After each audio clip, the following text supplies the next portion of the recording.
सोनम कपूर का आलीशान बंगला, कीमत कितनी? बॉलीवुड अदाकारा सोनम कपूर ने हाल ही में अपने पुरतायुश विला की तस्वीरें सोशल मीडिया पर शेयर की हैं। अदाकारा के मद्दाह और सोशल मीडिया सार्फिन तस्वीरों में आलीशान बंगला देखकर तारीफ करने के साथ साथ उसकी कीमत का भी अंदाजा लगा रहे हैं।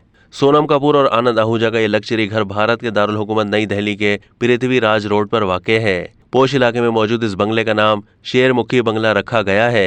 भारतीय मीडिया रिपोर्ट्स के मुताबिक अदाकारा सोनम कपूर और आनंद आहूजा के इस पुरतायुश बंगले की कीमत भी करोड़ों में है, जो 28,530 मुरब्बा फीट पर फैला हुआ है। इस आलीशान बंगले की कीमत तकरीबन 173 भारतीय करोड़ रुपए बताई जा रही है।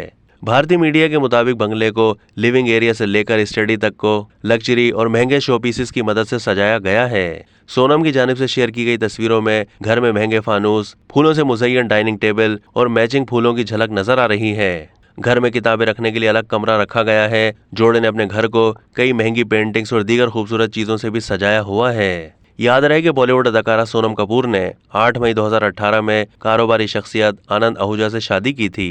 दोनों का एक बेटा है। आनंद दिल्ली के मारूफ ताजिर हैं और वो शाही एक्सपोर्ट कंपनी के मैनेजिंग डायरेक्टर हैं। अब तक के लिए इतना ही। मजीद मालूमात के लिए डेली जंग के यूट्यूब चैनल को सब्सक्राइब कीजिए।